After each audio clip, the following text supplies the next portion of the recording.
प्रारंभ नहीं की उसी समय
कन्हैया दिखाई देने लगे। क्योंकि कहा जाता है कि जब किसी को किसी से प्रेम होता है तो महाराज जब प्रेम होता है ना फिर दुनिया का कोई भी इंसान अब कोई भी चीज अच्छी नहीं लगती है, फिर मन केवल और केवल एक के ही बारे में सोचता रहता है।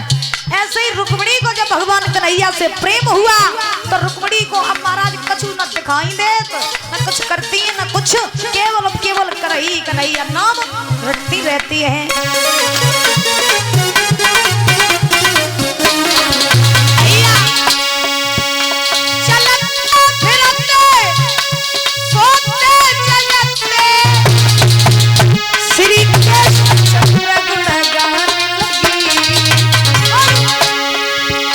सखियन में चर्चा छिड़ गई है तो हर के गीत सुनाने लगी।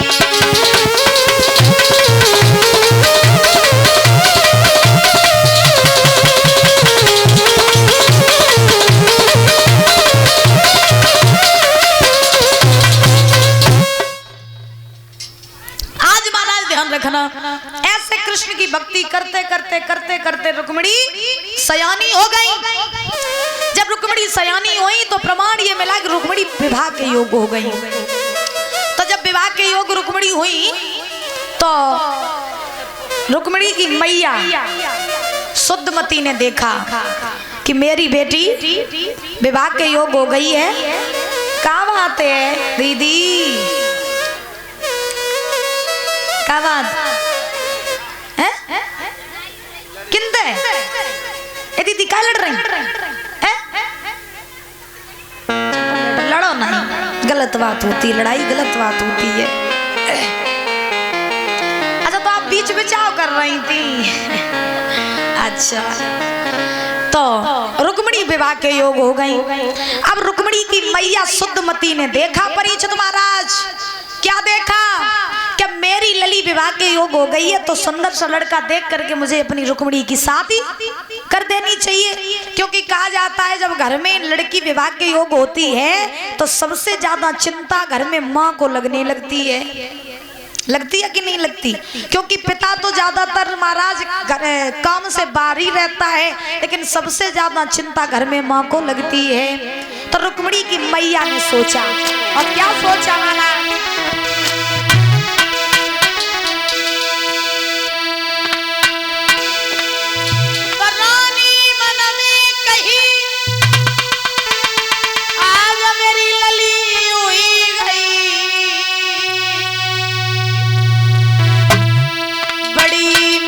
सियानी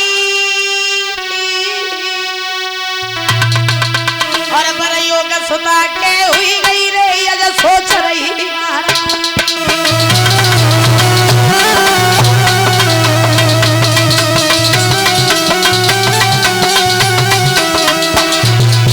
रुक्मिणी की मैया सोचने लगी कि मेरी लली विवाह का योग हो गई है तो सुंदर सा लड़का देख करके मुझे इसके हाथ पीले कर देने चाहिए।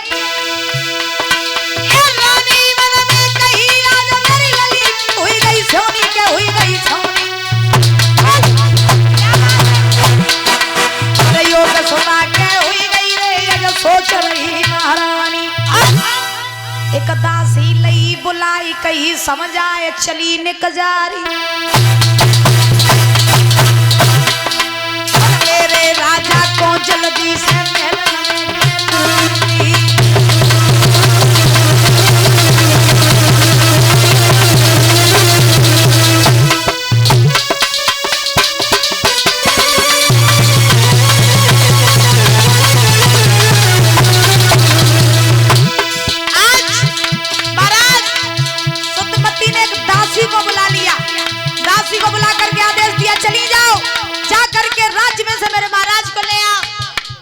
समय दासी चली, चल कर के महाराज भीष्मक के पास में पहुंची।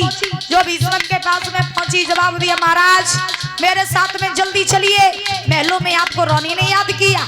उसी समय आज बोल के दासी एक बात हमें जाएगी कि महाराजा से अरे ऐसे कहने लगी है समझ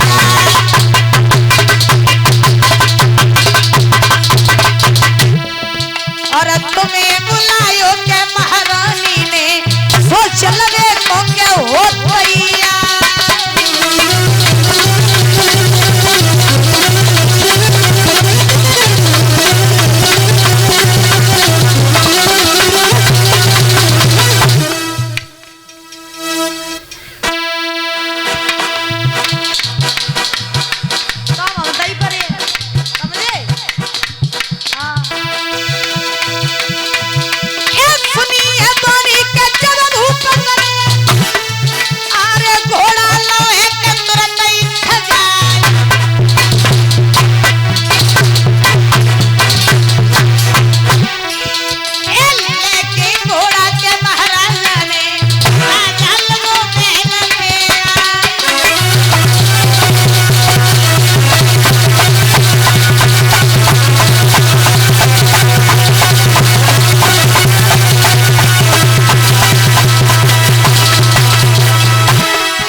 सुंदर सा पलंग बिछा दिया, अपने पति को बैठा लिया और महाराज बोली सुनो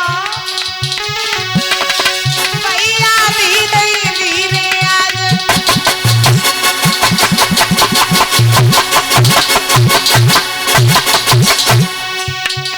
बोलू धीरे धीरे आज रानी ने ऐसे कह रही है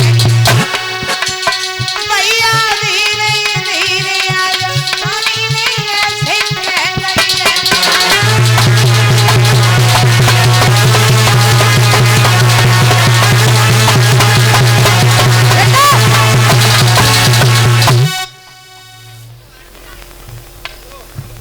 बोले गोविंद भगवान की। महाराज श्री सुखदेव जी समझा रहे हैं राजन परीक्षित। आज दासी जो थी भीष्मक के पास में पहुंची, जवाब दिया महाराज आप मेरे साथ में जल्दी चलिए क्योंकि महारानी ने आपको महलों में बुलाया। उसी समय राजा भीष्मक ने महाराज घोड़ा सजाया, घोड़ा पर सवार हुए, सवार होकर के चल करके रानी शुद्धमती के पास आए। रानी शुद्धमती ने महाराज सुंदर सा पलंग बिछा दिया, अपने पति को बैठा लिया, भीतर से लोटा में जल ले आई, जल पिलाया। भीष्मक बोले कौन रानी हमें कैसे याद किया, इतनी जल्दी तुमने हमें क्यों बुलाया। तो उसी समय महाराज शुद्धमती बोली कि महाराज आप तो सारा दिन अपने कार्यों में व्यस्त रहते हो, लेकिन क्या आपने ये भी देखा है कि हमारी बेटी जो रुक्मिणी है वो विवाह के योग हो गई है, तो सुंदर सा लड़का देख करके मुझे उसकी शादी कर देनी चाहिए। तो भीष्मक बोले हे रानी हमारी बेटी इतनी बड़ी हो गई हमें तो पता ही नहीं चला, क्योंकि कहा जाता है कि माता पिता के सामने बच्चे कब सयाने हो जाएं ये माँ बाप को पता नहीं चल पाता है, क्योंकि बच्चे कितने भी बड़े हो जाएं माँ बाप के सामने छोटे ही रहते हैं। तो बुजुर्गों ध्यान रखना। भीष्मक ने जवाब दिया शुद्धमती अगर ऐसी बात है कि बेटी हमारी विवाह के योग हो गई है तो तुम चिंता न करो, हम जाएंगे और अपनी बिटिया का जो सुंदर सा लड़का देख के हम शादी कर देंगे। तो भीष्मक चले और चल के महाराज पहुंचे और कहाँ पहुंचे अपनी सभा में। दोबारा सभा लगवाई, सभी सभा के लोगों को इकट्ठा किया।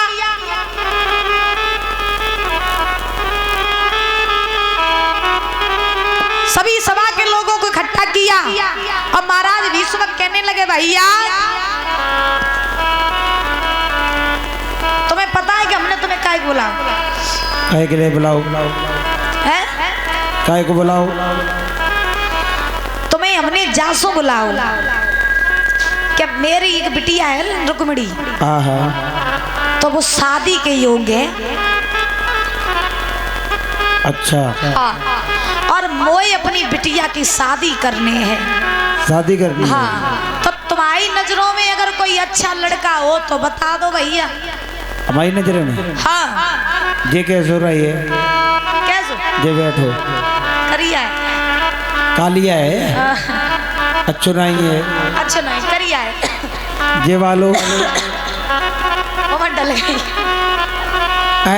वो चली गई। बड्डा है। हाँ। ऐसो देखो भूरो चट्टो कितना आसरा करिया, कितना आसरा है।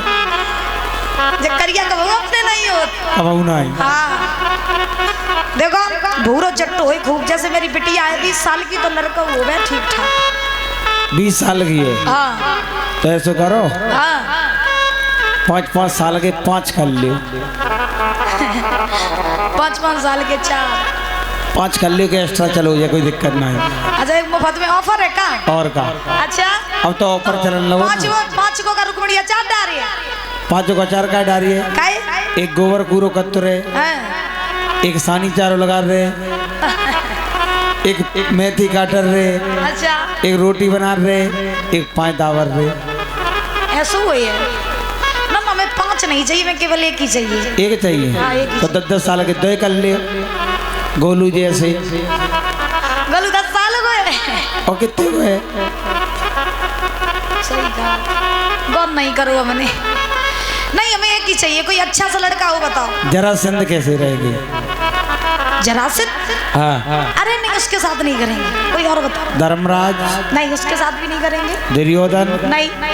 तो फिर एक ही रह गया। कौन? द्वारकाधीश श्याम। क्या बात है, अब तुमने बात बिल्कुल सही बताई। हम हमेशा सही कहा। भीष्म बोले कि चलो ठीक है, तुमने बताया कि श्री कृष्ण के साथ में शादी होगी, तो ठीक है, हम अपनी बेटी का विवाह श्री कृष्ण के ही साथ में करेंगे। अच्छा माताओं, आपको हम एक बात बताएं कि पहले के जमाने में अच्छा चप्पलें संगे ले गई तो खोई ना जाए। बोली वृंदावन बिहारी लाल की सही है, सुरक्षा अपनी स्वयं करो। तो पहले के जमाने में परीक्षित महाराज देखो क्या होता था कि पहले की जब लड़कियां होती थी, लड़कियां, तो पहले की लड़कियों के जब शादी का समय आता था तो राजा महाराजा खुद लड़का देखने नहीं जाते थे, बल्कि सभा लगवाते थे और सभा के सभी लोगों से पूछते थे कि भैया हमें जब बताओ कि मेरी बेटी के लिए लड़का कौन अच्छा रहेगा। तो जो कोई भी लड़का अच्छा बता देता था, उसी के साथ में पहले के लोग शादी कर देते थे। यहाँ तक बाप खुद लड़का देखने नहीं जाता था, बल्कि नाई पंडित जाते थे और लगन पत्र का चढ़ाते थे। अब महाराज वो प्रथा खत्म हो गई, आजकल कोई नहीं मानत। कुछ दिनों बाद प्रथा पहले चली थी कि पहले के महाराज बाप भैया जान लगे बिटिया का लड़का देखन, और आजकल बहु प्रथा खत्म हो गई। आजकल तो लड़का खुद देख ले महाराज, आजकल तो खुद देख ले तो, और शादी करके जब घर आ जा तो मम्मी पापा पूछत क्या करो, बोले शादी करी, कैसी करी, वो लव मैरिज करी है। एक तो जब बीमारी और बहुत बुरी फैली गई लव मैरिज वाली। तो आजकल के महाराज प्रथा बिल्कुल भी खत्म हो गई है। और बाई चांस अगर काऊ लड़की को बाप भैया लड़का देख आए बाई चांस, तो एक बीमारी और बहुत बुरी है, कौन सी? फोन की। हाँ महाराज, शादी हो नहीं पाती तासे पहले हलो, पहले हेलो वीडियो कॉल चालू। हमारा आज पता नहीं क्या क्या ये बीमारियां बहुत बुरी फैली हैं जमाने में। और इस बीच में ये बीपी यादव फरीदपुर से है, वीरपाल यादव विवेक यादव भूटा से भजन है तुझे देख मेरा दिल धड़का। क्या बात है। आइए देखते हैं दो शब्दों में, उसके बाद में